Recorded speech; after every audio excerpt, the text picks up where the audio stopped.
अब हम चल रहे हैं जानने और समझने कि भारत को किस प्रकार से उपनिवेशीकृत किया गया, किस प्रकार से अंग्रेजों ने भारत पर अपना नियंत्रण स्थापित किया, कैसे भारत को उन्होंने अपने अधीन किया। हम चल रहे हैं इस कहानी को जानने और समझने।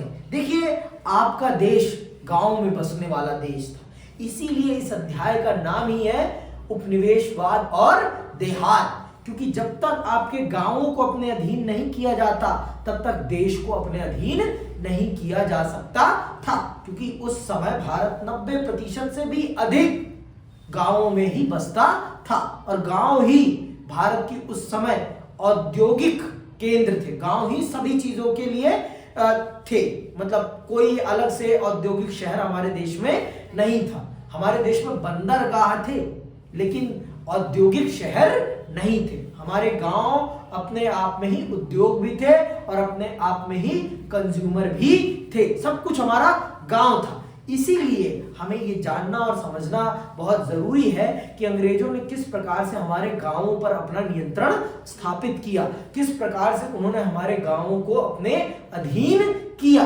ये जानेंगे हम, तभी ये जान पाएंगे कि उन्होंने किस प्रकार से भारत पर अपना नियंत्रण स्थापित किया। तो चलिए पढ़ते हैं और जानते और समझते हैं कि भारत में उपनिवेशिक शासन कैसे स्थापित हुआ और हमारे ग्रामीण समाज को उन्होंने अपने अधीन कैसे किया, किन नीतियों का अनुसरण करके उन्होंने हमारे ग्रामीण समाज को अपने अधीन किया। ठीक है, आइए पढ़ते हैं और जानते हैं। भारतवर्ष प्राचीन काल से विदेशियों के आधिपत्य का शिकार होता आया है, ये कोई नई बात तो थी नहीं। लेकिन अंग्रेजों में एक नई बात थी, पहले वाले जितने भी विदेशी आए वो भारत में आकर रच बस गए, मतलब वो भारतीय ही हो गए, चाहे वो कोई भी क्यों ना हो। चाहे आप आदिकाल देख लें या मध्यकाल देख लें, वो यहां से कुछ लेकर कहीं और दूसरे देश में नहीं गए। लेकिन अंग्रेजों में ये सबसे बड़ी खासियत थी कि वो यहाँ के हुए नहीं, वो यहाँ जो कमाते थे वो अपने देश लेकर जाते थे। ये इनकी सबसे बड़ी विशेषता थी। इन्होंने भारत का आर्थिक शोषण किया है। इन्होंने क्या किया है? आर्थिक शोषण किया है भारत का। और ये इनकी सबसे बड़ी खासियत थी कि इन्होंने भारत का विकास नहीं किया। भारत का जो भारत में पैसा कमा रहे थे ये अपने देश लेकर जा रहे थे। लेकिन इससे पहले के जितने भी विदेशी शासक थे वो यहीं रच बस गए। वो उन्होंने अपने इस देश के पैसे को कहीं और ले जाकर प्रयोग नहीं किया। अय्याशी खूब करी उन्होंने भी, लेकिन यहीं पर उन पैसों को खर्च भी किया और यहीं उनके माध्यम से बड़े बड़े घर, बड़े बड़े किले, बड़े बड़े चीजों का निर्माण कराया। लेकिन इन्होंने ऐसा नहीं किया, इन्होंने उल्टा किया है इसका। ठीक है, अभी पढ़ेंगे तो हमें पता चलेगा। परंतु इन विदेशियों से संबंधों एवं उनके भारत पर प्रभाव में अत्यधिक अंतर रहा है। प्राचीन काल में शक, सिंथायन, हूणों, कुषाण आदि आए। कौन कौन आए हैं देख लो। शक आए, आपके सिथियान आए, हूण आए, कुषाण आए, ये लोग आए। कुछ तो आक्रमण करके ही लौट गए और कुछ ने शासन किया। जिन्होंने शासन किया वे भी भारतीय समाज में धीरे धीरे आत्मसात कर लिए गए एवं भारतीय समाज की मुख्य धारा का ही अंग बन गए। आर्थिक रूप से उनका प्रभाव नागण्य था। मध्यकाल में अरब, तुर्क एवं मुगल आए। तुर्कों एवं मुगलों ने लंबे समय तक शासन किया। यद्यपि सामाजिक दृष्टिकोण से तो वे अपना पृथक अस्तित्व बनाए रहे, परंतु देश की आर्थिक व्यवस्था में कोई बुनियादी परिवर्तन नहीं किया। सामाजिक दृष्टिकोण से भारतीय समाज का एक अभिन्न अंग न होते हुए भी राजनीतिक एवं आर्थिक दृष्टिकोण से तो वे भारतीय जीवन का ही भाग रहे। देखिए आप, अरब आए, तुर्क आए, मुगल आए, उन्होंने भारत की अर्थव्यवस्था का शोषण नहीं किया कि यहां पैसा कमा के कहीं और ले गए, ये उन्होंने कदापि नहीं किया। वो यहीं रहे और यहीं रच बस गए। धार्मिक तौर पर वो अलग रहे, लेकिन वो राजनीतिक तौर पर, सामाजिक तौर पर और आर्थिक तौर पर भारत का ही हिस्सा बन गए। लेकिन अंग्रेज इसके कदापि उल्टा थे, अंग्रेज इसके कदापि उल्टा थे। उन्होंने इस देश का आर्थिक तौर पर शोषण किया है अपने देश के आर्थिक विकास के लिए। अपने देश के आर्थिक विकास के लिए उन्होंने भारत की संसाधनों का, प्राकृतिक संसाधनों का शोषण किया है। ये उनकी सबसे बड़ी खासियत थी, ये उनकी सबसे बड़ी खासियत थी। सुनना, शासकों के परिवर्तन से भी मात्र कुछ कर्मचारियों में ही परिवर्तन हुआ। मतलब शासक बदलते थे, कर्मचारी वही रहते थे। भारत में कभी भी कोई लंबा चौड़ा व्यवस्था में बदलाव नहीं हुआ है। भारतीय लोगों के ही माध्यम से भिन्न भिन्न शासकों ने भारत पर शासन किया है, चाहे वो कोई भी ना हो, चाहे वो मुगल रहे हो, चाहे वो तुर्क रहे हो, चाहे वो अफगान रहे हो, चाहे अरबी रहे हो, कोई भी रहा हो। और अंग्रेज भी बिना भारतीयों के सहयोग के वो भी शासन नहीं कर पाए। उन्होंने भी भारतीय लोगों के ही सहयोग के माध्यम से भारत पर शासन किया है। किसी और की सहायता नहीं ली है उन्होंने, भारतीयों की सहायता से ही भारत पर शासन करके भारत को लूटा है। समझ में आई बात? मतलब भारत में शासक बदले हैं, शासन व्यवस्था कभी नहीं बदली, शासन में वही लोग रहे हैं। समझ में आई बात? ग्राम अर्थव्यवस्था स्वावलंबी बनी रही। मतलब स्वावलंबी मतलब अपने आप में आत्मनिर्भर रही, मतलब उसे किसी से बाहर से कुछ लाने की जरूरत नहीं पड़ती थी। अपने आप में आत्मनिर्भर और स्वावलंबी अर्थव्यवस्था थी। इसीलिए हमारे देश में शहर नहीं थे या औद्योगिक शहर नहीं थे। शहर तो थे लेकिन औद्योगिक शहर नहीं थे। जैसे आज है, आज कुछ शहर माने जाते हैं कि यहाँ बड़े बड़े उद्योग हैं या बड़े बड़े ऑफिसेज हैं। जैसे आपका नोएडा हो गया, आपका गुरुग्राम हो गया, ये क्या है? ये बड़े बड़े टाउन हैं और यहाँ पर बड़ी बड़ी कंपनियों के बड़े बड़े ऑफिसेज हैं। और जैसे गाजियाबाद हो गया, इसे माना जाता है वो इंडस्ट्रियल शहर है ना, वहां बड़ी बड़ी फैक्ट्रियां लगी हुई हैं। लेकिन ऐसे हमारे मध्यकाल में ऐसा कुछ भी नहीं था। हमारे गांव में ही छोटे छोटे ग्रामीण उद्योग होते थे और उन्हीं से गांव अपने आप में अपनी जरूरतों को पूरा कर लेता था। ठीक है, आगे सुनिए। इस दृष्टिकोण से ब्रिटिश विजेता प्राचीन विजेताओं से भिन्न थी। क्या लिख रहा है यहां पर? इस दृष्टिकोण से ब्रिटिश विजेता प्राचीन विजेताओं से भिन्न थे। क्यों भिन्न थे? जानना। ब्रिटिश उन्होंने न केवल भारतीय अर्थव्यवस्था के ढांचे में ही आमूल चूल परिवर्तन करके उसे छिन्न भिन्न कर दिया, वह भारत की अर्थव्यवस्था का पूर्ण रूप से रूप एवं प्रकृति परिवर्तित करके उसके एक औपनिवेशिक अर्थव्यवस्था बना दिया। उन्होंने भारत की अर्थव्यवस्था को औपनिवेशिक अर्थव्यवस्था बना दिया। किन्होंने? अंग्रेजों ने। उन्होंने भारत की अर्थव्यवस्था को अंग्रेजी फैक्ट्रियों के लिए कच्चा माल उत्पादित करने वाला देश बना दिया। अब आप मुझे बताओ, कच्चा माल बेचने में ज्यादा पैसा है कि पक्का माल बेचने में ज्यादा पैसा है? पक्का माल बेचने में। है ना? तो इन्होंने भारत को कच्चा माल उत्पादित करने वाला देश और पक्का माल खरीदने वाला देश बना दिया। किन्होंने? अंग्रेजों ने। भारत की अर्थव्यवस्था को तहस नहस कर दिया। जो भारत एक समय सोने की चिड़िया था, उसे कंगला कर दिया इन अंग्रेज के बच्चों ने अपनी देश की अर्थव्यवस्था को बनाने के लिए। अपने देश को सोने का हब बनाने के लिए, गोल्डन टाउन बनाने के लिए इन्होंने हमारे देश को कंगला बना दिया। और किसी और के माध्यम से नहीं, भारतीयों के माध्यम से। ये पढ़ना, इसीलिए तो ये आपको इतिहास पढ़ाया जाता है कि हमारे घर को लूटने में हमारे घर के लोगों ने ही मदद करी है, किसी बाहरी ने आकर भारत के लूटने में मदद नहीं करी है। इसीलिए जानना बहुत जरूरी है सबके लिए। आगे सुनो। इसका प्रमुख कारण यह था कि वे यहां पर एक ऐसी अर्थव्यवस्था, अंडरलाइन करना ये बातें, इसका प्रमुख कारण यह था कि वे यहां पर एक ऐसी अर्थव्यवस्था का निर्माण करना चाहते थे जो ब्रिटिश अर्थव्यवस्था की आवश्यकताओं को पूरा कर सके। क्या लिखा है यहां पर? ब्रिटिश अर्थव्यवस्था की आवश्यकताओं को पूरा कर सके। मतलब वहां जो फैक्ट्रियां चल रही हैं उनकी जरूरत को ध्यान में रखते हुए भारत में चीजों को उगाया जाता था। भारत की जरूरतों को ध्यान में नहीं रख के उगाया जाता था। अंग्रेजों ने इतना विवश किया था भारत के किसानों को, और विवश किसके माध्यम से करवाया था? भारत के जमींदारों के माध्यम से। अभी पढ़ूंगा, सुनना बहुत ध्यान से। वे भारतीय संसाधनों का उपयोग अपनी समृद्धि एवं ब्रिटेन के उद्योगों के विकास के दृष्टिकोण से करते रहे। सुन रही हो? कहां के विकास के लिए? अपने ब्रिटेन के इंडस्ट्रीज के विकास के लिए, अपने आर्थिक विकास के लिए उन्होंने भारत के प्राकृतिक संसाधनों का दोहन किया है। आगे सुनो। वे सामाजिक धार्मिक दृष्टिकोण से ही नहीं, आर्थिक दृष्टिकोण से भी पूर्णतः विदेशी बने रहे।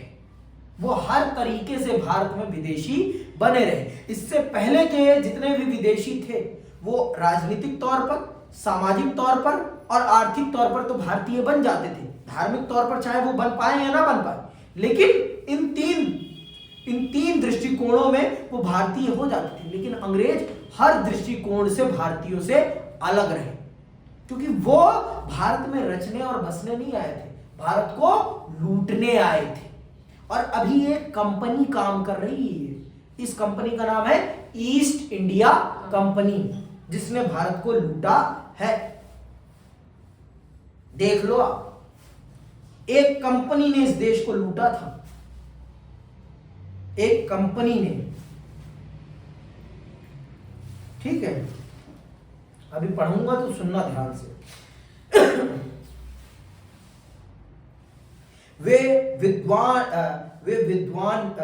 विद्वान ने ब्रिटिश आर्थिक नीतियों के परिणाम का वर्णन करते हुए लिखा है, भारत की अर्थव्यवस्था अत्यधिक बुरी है। उसकी व्यवस्था स्वामी और दास की ही नहीं, उससे भी बुरी है। यह तो उन लुटेरों के हाथों में लूट जाने वाले देश की अवस्था में है, जो हाथ पर हाथ मारकर सब कुछ लूट रहे हैं। अंग्रेजों के आने से पूर्व विदेशी लुटेरे लूट कर चले जाते थे, परंतु अंग्रेजों की यह लूट तो चल ही रही है। मतलब अंग्रेजों ने भारत को जितना लूटा उतना दुनिया में आज तक किसी ने नहीं लूटा। इतना तो मुसलमानों ने भारत को नहीं लूटा जितना कि अंग्रेजों ने लूटा है। ये बात जान लो, आज सबसे ज्यादा अंग्रेजों ने इस देश को खोखला किया है, सबसे ज्यादा। ब्रिटिश कंपनी के प्रारंभिक उद्देश्य, सुनो इतिहास। अब सुनो इतिहास, भारत का अंग्रेजों ने कैसे अपने अधीन किया भारत को, सुनो इतिहास। पहले कंपनी जब आई तो उसका उद्देश्य क्या था? व्यापार ही रहा था पहले तो, ठीक है, लेकिन व्यापार में भी बहुत माइंडसेट के साथ आई थी ये कंपनी, बहुत ही कुटिल माइंडसेट के साथ ये कंपनी भारत में आई थी, बहुत ही ज्यादा कुटिल माइंडसेट के साथ। सुनना, अंग्रेज भारत में प्रारंभ में व्यापार करने के उद्देश्य से ही आए थे एवं ब्रिटिश ईस्ट इंडिया कंपनी मात्र एक व्यापारिक कंपनी ही थी। वे यहाँ से कपड़ा, मसाले आदि वस्तुएं ले जाते थे जिनकी यूरोप के बाजारों में अत्यधिक आवश्यकता थी एवं यहाँ इंग्लैंड में बना माल लाते थे। व्यापार के इस प्रारंभिक दौर का भारत को अत्यधिक लाभ हुआ, क्योंकि इस बढ़ते हुए व्यापार से भारत की समृद्धि में वृद्धि हुई। यही कारण था कि मुगल शासकों ने ब्रिटिश व्यापार को संदेह की दृष्टि से नहीं देखा एवं समय समय पर उनके व्यापार को भारत में अनेक सुविधाएं देकर प्रोत्साहन दिया। बंगाल के नवाबों एवं कंपनी के बीच जो संघर्ष रहा वह व्यापार के प्रश्न पर नहीं था, वह चुंगी तथा अंग्रेजों के द्वारा अपनी व्यापारिक बस्तियों की किलेबंदी के कारण था। इस प्रकार ब्रिटिश संपर्क के प्रारंभिक चरण में भारतवर्ष को आर्थिक रूप से लाभ हुआ एवं निर्यात में वृद्धि हुई। शुरू में भारत को इससे बहुत ज्यादा लाभ होता है, क्योंकि अंग्रेज भारत का सामान ब्रिटेन ले जाते थे और बेचते थे, इससे भारत को दबा के पैसा मिलता था। लेकिन धीरे धीरे जब अंग्रेज भारत के सिस्टम को समझने लगे, भारत को जानने लगे, तो उन्होंने ये देखा, और तब मुगल काल पतन पे जा रहा था, औरंगजेब कमजोर पड़ता जा रहा था और भारत में एक केंद्रीय सत्ता का अभाव होता जा रहा था। मतलब जो पूरे देश को कंट्रोल कर रही हो, अब वैसी पावर नहीं थी, क्योंकि मुगल कमजोर पड़ रहे थे, मुगल कमजोर पड़ रहे थे। औरंगजेब की मृत्यु के बाद तो मुगल साम्राज्य अरे क्या बोलते हो, ताश के पत्ते की तरह बिखरने लगता है, ताश के पत्ते की तरह बिखरने लगता है। और जो बड़े बड़े सूबे थे, उनके जो बड़े बड़े नवाब थे, वो अपने आप को स्वतंत्र नवाब घोषित कर देते हैं। अब हम हैं राजा, अब हम नवाब नहीं हैं, अब हम हैं राजा, जागीरदार नहीं, राजा है हम, राजा। तो बंगाल में सबसे पहले ईस्ट इंडिया कंपनी का डिस्प्यूट स्टार्ट होता है, किस विषय को लेकर, चुंगी वसूली को, चुंगी मतलब टैक्स कलेक्शन को, ठीक है। और ये अपनी बस्तियां बनाना चाहते थे, बस्तियों को क्या करना चाहते थे, फोर्टिफाइड करना चाहते थे, मतलब किले बंदी, कि इसके अंदर कुछ भी जो हो रहा है वो किसी बाहरी को पता ना चल पाए। नवाब सिराजुद्दौला ऐसा नहीं करने देना चाहता था, और यही डिस्प्यूट स्टार्ट होता है, यहीं से नवाब और ईस्ट इंडिया कंपनी के बीच में डिस्प्यूट स्टार्ट होता है। और इस डिस्प्यूट का फायदा कंपनी उठाती है कैसे, नवाब अभी अभी गद्दी पर बैठा था, उसे उतना अनुभव नहीं था, और जो उसका सेनापति होता है वो साला होता है लालची, उसे अंग्रेज घूस देकर अपने साथ मिला लेते हैं कि तू हमारे साथ आ जा, तू हमारे साथ आ जा, हम तुझे बंगाल का नवाब बना देंगे, इस सिराजुद्दौला को हराने में तू हमारी मदद कर। और 1757 में प्लासी का युद्ध होता है ना, याद है ना। और उस प्लासी के युद्ध में सिराजुद्दौला हार जाता है, हार क्या, हरा दिया जाता है, क्योंकि जब उसका सेनापति ही उसके साथ नहीं है, तो जब सेनापति ही नहीं रहेगा तो सेना कहां उसके साथ रहेगी, सेना उसके साथ कहां रहेगी, तो मजबूरन वो उस युद्ध को हार जाता है। और फिर अंग्रेज उस सेनापति को बना देते हैं क्या, राजा। अब जब तुझे राजा बनाया भाई, तो तुझे हमारे हिसाब से काम करना ही पड़ेगा, तेरी मजबूरी है हमारे हिसाब से, नहीं तुझे भी जैसे उसको हटवाया वैसे तेरे को भी हटा देंगे, समझ गई बात। तो ये अनचाही उनको परमिशंस दे देता है कि जाओ लूटो, अब स्टार्ट कर दो लूट। तो इस प्रकार से सबसे पहले बंगाल रियासत उस समय की सबसे अमीर रियासत थी, बंगाल रियासत। आज का बिहार, आज का बंगाल, आज का पश्चिम बंगाल, बांग्लादेश पूरा, बिहार पूरा, पश्चिम बंगाल, बांग्लादेश, उड़ीसा, आसम, ये सारा का सारा बंगाल रियासत में आता था। इतनी बड़ी रियासत थी, इतनी बड़ी रियासत थी, और सबसे ज्यादा अमीर रियासत, सबसे ज्यादा उपजाऊ रियासत। तो इस प्रकार से अंग्रेज बंगाल पर अपना कब्जा कर पाते हैं। अभी पढ़ो, सुन लो। ब्रिटिश कंपनी की नीतियों में परिवर्तन कब आता है, उनकी नीतियों में परिवर्तन सुनना। धीरे धीरे इस स्थिति में तब परिवर्तन हुआ जब प्लासी एवं बक्सर के युद्ध के बाद से कंपनी की राजनीतिक शक्ति में वृद्धि होने लगी। इन युद्धों के परिणाम स्वरूप कंपनी को राजस्व वसूल करने का अधिकार प्राप्त हो गया, जिसके कारण धीरे धीरे उन्हें भारत से विदेशी एवं विदेशी दोनों सौदागरों को निकाल कर यहाँ के व्यापार पर अपना एकाधिपत्य स्थापित करने में सुविधा हुई। जब ये वो प्लासी का युद्ध और बक्सर का युद्ध जीत जाते हैं, और जब उन्हें बंगाल रियासत का टैक्स कलेक्शन करने का अधिकार मिल जाता है, तब उनके पास अथाह पैसा आने लगता है। अब उन्हें भारत से सामान खरीदने के लिए विदेश से पैसा अर्थात इंग्लैंड से पैसा मंगाने की जरूरत ही नहीं थी, क्योंकि यहीं से पैसा ही मिल रहा था, और जरूरत से ज्यादा पैसा मिल रहा था। ऐसी बात नहीं कि कम पैसा, बहुत ज्यादा पैसा। भारत में पैसे की कमी कभी नहीं थी, ना आज है, ना कल थी, ना आज है। निर्मला ताई को देखो, पॉपकॉर्न पे भी टैक्स लगा ही दिया। हाँ, अब आप सेकेंड हैंड गाड़ी भी खरीदोगे, बेचोगे भी ना, उस पर भी 18% टैक्स दोगे। नई पे तो देते ही देते हो, अब पुरानी पर भी दोगे टैक्स। तो भारत में कभी पैसे की कमी नहीं थी। अंग्रेजों ने दबा के भारत के लोगों को टैक्स के माध्यम से चूसना स्टार्ट कर दिया। जैसे जोंक नहीं चूसती खून, तो ऐसे ही चूसना स्टार्ट कर दिया। और अब उन्होंने भारत के जो दूसरे विदेशी व्यापारी थे उनको भारत से बाहर करना स्टार्ट कर दिया और भारतीय व्यापारियों पर अच्छे ज्यादा टैक्स लगाने स्टार्ट कर दिए, जिससे कि धीरे धीरे भारतीय व्यापारी बर्बाद हो गए। अब भारत के व्यापार पर अर्थात बंगाल के व्यापार पर, बंगाल के बंदरगाहों पर एकाधिकार किसका हो गया? अंग्रेजों का हो गया कि यहां से जो भी विदेश सामान जाएगा वो सिर्फ हम भेजेंगे, हमारे अलावा कोई नहीं भेज सकता। ऐसे उन्होंने भारत के व्यापार पर, बंगाल के व्यापार पर, बंगाल के बंदरगाहों पर अपनी मोनोपोली क्रिएट कर ली और धीरे धीरे फिर पूरे के पूरे भारत को भी उन्होंने अपने अधीन कर लिया, हमारी मूर्खताओं के कारण, किसी और की मूर्खताओं के कारण नहीं। सीधी बात है, यहां पर हमारी मूर्खताएं, हमारा लालच हमारे गले की फांस बन जाता है। समझ में बात? आगे सुनिए।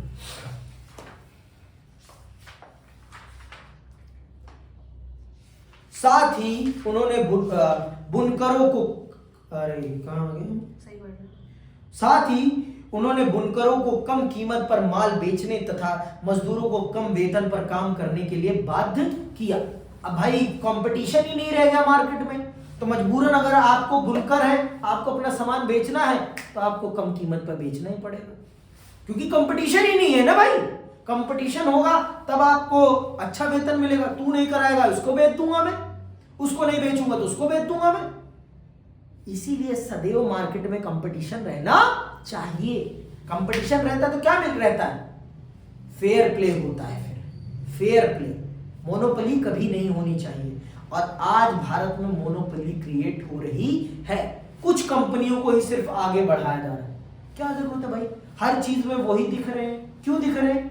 और भी लोग हैं, और लोगों को मौका मिलना चाहिए, सिर्फ एक व्यक्ति को ही क्यों अडानी और अंबानी ही आगे बढ़े? और कोई नहीं है क्या आगे बढ़ाने के लिए? नए लोगों को आगे बढ़ाइए। आप जमीन से उठे हुए हैं तो जो जमीन से उठ रहे हैं उनको आगे बढ़ाइए ना। वो तो इतने बढ़े हुए हैं, उन्हीं की झोली में सारा पैसा क्यों जाए? सवाल यह है, लोग अलग दृष्टिकोण से जो राहुल गांधी के सवाल को देखते हैं ना, वो सरासर गलत है। सिर्फ अडानी अंबानी ही क्यों इस देश में आगे बढ़े? इस देश का गरीब क्यों ना बढ़े? प्रश्न ये है, जैसे ईस्ट इंडिया कंपनी ने भारत में मोनोपोली क्रिएट करके भारत का आर्थिक शोषण किया ना, वो ना होने पाए, क्योंकि कंपटीशन नहीं रहेगा तो आपको मजबूरन उन्हीं को बेचना पड़ेगा, और नहीं बेचोगे तो आपका सामान ही खराब हो जाएगा, बर्बाद हो जाएगा। फिर आपको उनके रेट पर काम करना पड़ेगा, आपको उनके रेट पर भी काम करना पड़ेगा एट द एंड, जब आपके पास कोई और विकल्प ही नहीं रहेगा। इसीलिए मैं कहता हूं करियर में सिर्फ एक विकल्प मत रखो, कम से कम 2 विकल्प तो, 3 विकल्प तो रखो, कि अगर ये नहीं कर पाया मैं तो ये तो कर लूंगा, ये नहीं कर पाया तो ये तो कर लूंगा। विकल्प होना बहुत जरूरी है। जो कहता है कि विकल्प नहीं होने चाहिए ना भैया, जिस दिन आपको ठोकर लगेगी ना, उस दिन आपको पता चल जाएगा कि विकल्प होना कितना जरूरी है। विकल्प रखना बहुत जरूरी है। अपने आप को ऐसे तैयार करो कि हाँ, आपका प्राथमिक जो उद्देश्य है वो पूर्ण हो। प्राथमिक उद्देश्य में किसी भी प्रकार की बाधा ना आए, लेकिन प्राथमिक उद्देश्य ना पूरा हो तो आप बर्बाद ना हो जाओ। आप ऐसी भी तैयारी रखनी चाहिए। समझ में आई बात? अगर आप मेरी बात से सहमत है तो अच्छी बात है, नहीं है तो कोई बात नहीं, ये लोकतंत्र है, यहां सहमत असहमत होना बहुत जरूरी है। आगे सुनिए। तो इस प्रकार से उन्होंने कंप्लीटली भारत की मार्केट को कंट्रोल कर लिया और भारत का इकोनॉमिक एक्सप्लॉयटेशन स्टार्ट कर दिया। ब्रिटिश उद्योगपतियों को भारत का बाजार अपने सामान की खपत के लिए अच्छा बाजार लगा। अब विदेश में जो बना कपड़ा होता था वो मशीनों से बनता था, बहुत सस्ते में बन जाता था। अब विदेश की कंपनियां के कपड़े भारत में आकर बिकने लगे और भारत के लोगों का जो कपड़ा होता था वो हाथ से बनता था, बहुत कॉस्टली होता था, जिस कारण से अब भारत में ही भारत का कपड़ा ना बिककर भारत में विदेशी कपड़ा बिकने लगा और धीरे धीरे भारत के उद्योग, जो घरेलू उद्योग थे, वो सब बर्बाद हो जाते हैं, धीरे धीरे कर सब बर्बाद हो जाता है भारत का। आगे सुनो। परिणाम स्वरूप भारत का आर्थिक शोषण दो रूपों में प्रारंभ हुआ, अंडरलाइन करना। एक तो ब्रिटेन के अधिकाधिक तैयार माल को खपाने के लिए भारत में तैयार माल पर अत्यधिक कर लगाए जाने लगे, जिससे यहाँ पर ब्रिटेन का माल ही बिक सके, और दूसरा यहाँ से कच्चा माल प्रचुर मात्रा में इंग्लैंड ले जाया जाने लगा। यहीं से प्रारंभ हुआ भारत के आर्थिक शोषण का इतिहास, जिसके भारतीय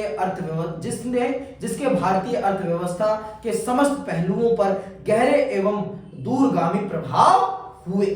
तो इस तरह से भारत की आर्थिक शोषण की कहानी प्रारंभ होती है। ऐसे करा है अंग्रेजों ने भारत का आर्थिक शोषण।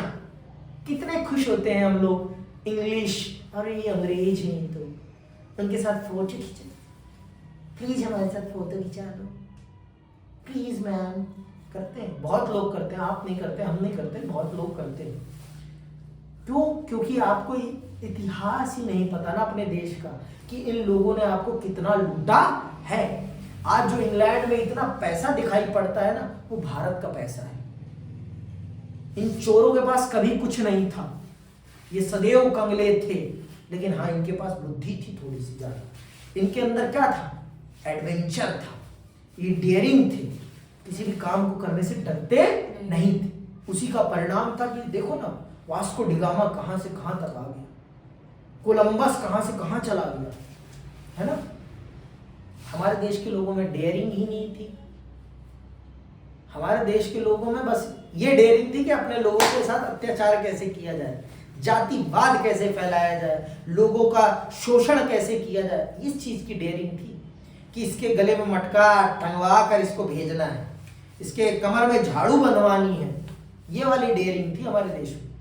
हमारे देश में दूसरों के देश पर जाकर आधिपत्य करने का डेयरिंग नहीं था, कभी नहीं कर पाए वो डेयरिंग। उल्टा हमारे ऊपर डेयरिंग हो गई थी, दूसरे लोग आते थे हमें लूटते थे दबा कर। और देखो ऐसा भी था, भारत में सब कुछ सुख सुविधाएं थी, हर चीज से संपन्न था भारत, तो किसी को जाने की जरूरत भी नहीं पड़ती। क्यों जाए हम कहीं और, जब हमारे पास ही सब कुछ है। जब हमारा ही घर भरा पड़ा है तो हमें दूसरे के घर को लूटने की क्या जरूरत है, ये भी सोच थी। लेकिन हमें तो दूसरों ने खूब लूटा है, खूब लूटा है, दबा के लूटा है। हमने आपस में एक दूसरे को लूटा है, दबा के लूटा है। हमारे राजा आपस में ही लड़ लेते थे, दे तलवार दे तलवार, लड़ लिए, खुश। समझ में आई बात? इतना था, अच्छा था ये भी, कोई नहीं। ब्रिटिश ईस्ट इंडिया कंपनी एवं साथ ही साथ उसके अधिकारियों को भारतीय व्यापार से होने वाले भारी मुनाफे के कारण अन्य ब्रिटिश नागरिकों को दिलचस्पी भी भारतीय व्यापार की ओर प्रारंभ। परिणाम स्वरूप 1813 ईसा में भारतीय व्यापार पर से कंपनी के एकाधिकार को समाप्त करके समस्त ब्रिटिश नागरिकों के लिए इस व्यापार के द्वार खोल दिए गए। इसका परिणाम हुआ बहुत बड़ी संख्या में ब्रिटिश उद्योगपतियों के द्वारा भारत में भारी मात्रा में पूंजी का निवेश। इससे जहां एक ओर अंग्रेज नागरिकों को भारतीय अर्थव्यवस्था पर प्रभाव बढ़ने लगा, वहां दूसरी ओर भारत की औद्योगिक प्रगति पूर्ण रूप से रुक गई। शिल्प उद्योग एवं कुटीर उद्योग समाप्त हो गए। मतलब भारत का अपना उद्योग तो बर्बाद हो गया। भारत का अपना जो उद्योग था, शिल्प उद्योग, कुटीर उद्योग, हस्त उद्योग, वो सब बर्बाद हो गया, क्योंकि कच्चा माल ही नहीं मिलता था भारत के लोगों को। अंग्रेज सारा कच्चा माल खरीद लेते थे, और नहीं बेचोगे तो मारेंगे आपको। और भारत का माल भारत में बिकता ही नहीं था। क्यों? क्योंकि भारत के माल पर भारत में ही हद से ज्यादा टैक्स लगा दिया जाता था। क्यों? क्योंकि भारत पर रूल किसका था? ईस्ट इंडिया कंपनी का था। समझ में आएगा? इसलिए भारत का माल ही भारत में नहीं बिकता था। तो जब बिकेगा ही नहीं तो बनेगा क्यों भाई? जब कोई मेरे घर में मेरा चीज खाएगा ही नहीं तो मैं क्यों बनाऊंगा? मुझे भी तो मोटिवेशन मिलना चाहिए ना। अब मेरे पास बच्चे ही नहीं आएंगे तो मैं किसको पढ़ाऊंगा? सर तो ऐसे नहीं खपाऊंगा ना भाई। जितनी मेहनत हो सकेगी उतनी ही करूंगा ना। अब जिस दिन नहीं आती उस दिन नहीं पढ़ाता मैं भी। छुट्टी, ठीक है। आगे सुनो। शिल्प उद्योग एवं कुटीर उद्योग समाप्त हो गए एवं भारतीय अर्थव्यवस्था केवल एक कृषि अर्थव्यवस्था तक सीमित रह गई, जो ब्रिटेन के कच्चे माल की आवश्यकता की पूर्ति करने का ही एक साधन मात्र बन गई। भारत का पूरा औद्योगिक ढांचा बर्बाद कर दिया गया और भारत को सिर्फ एक कृषि अर्थव्यवस्था बनाकर छोड़ दिया गया, जो अंग्रेजों के उद्योग के लिए कच्चा माल पैदा करने वाली बनकर रह गई। कि अंग्रेजों के फैक्ट्रियों को जो कच्चा माल चाहिए वो कच्चा माल भारत में बनेगा और अंग्रेजों को जाएगा। सिर्फ इतना सा काम रह गया भारतीय अर्थव्यवस्था का। भारत में अपने उद्योग के लिए कोई काम नहीं हो रहा था। जो काम हो रहा था भारत के खेतों में जो भी उग रहा था वो कहां के लिए उग रहा था? ब्रिटेन के लिए उग रहा था। ब्रिटेन की बड़ी बड़ी इंडस्ट्रीज के लिए उग रहा था। समझेगा? तो इस प्रकार से भारत का आर्थिक शोषण किया गया। ठीक,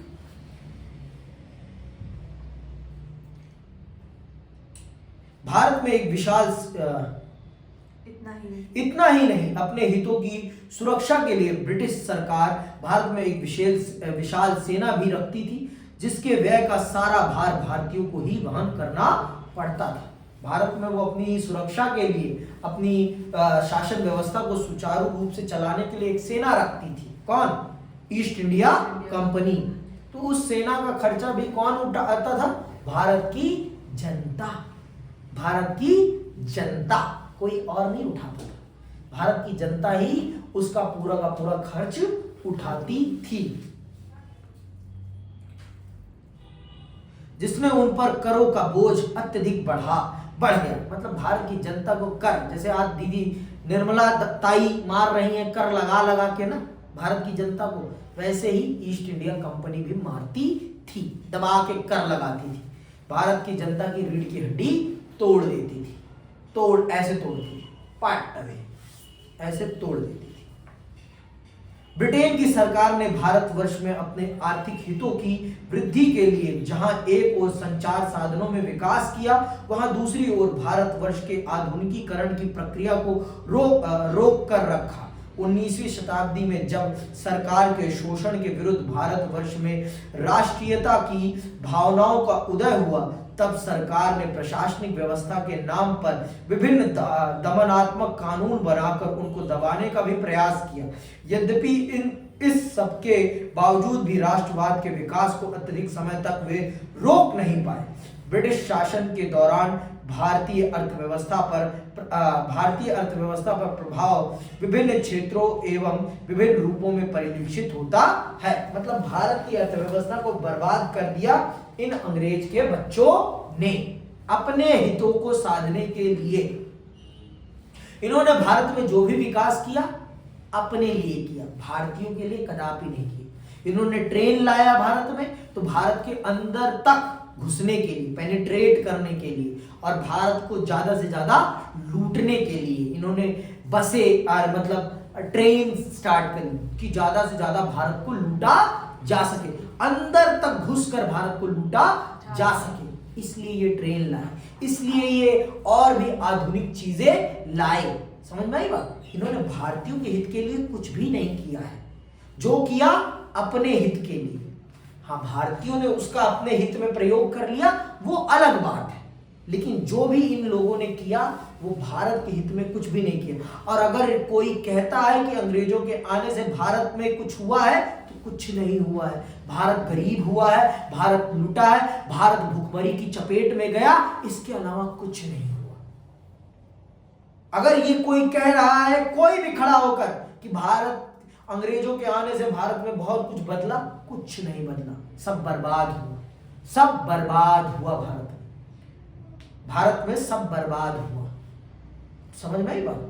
हद से ज्यादा बर्बादी झेली है भारत ने इस समय कालखंड में, और हम आगे इसी को विस्तार पूर्वक इस अध्याय में पढ़ेंगे कि कैसे भारत पर इन अंग्रेजों ने अपनी नीतियों को थोपा और कैसे कैसे इन्होंने भारत की गरीब जनता को लूटा, कौन कौन से कर लगाए इन्होंने, कैसे कैसे कर लगाकर इन्होंने पूरे भारत को गन्ने की तरह चूस लिया।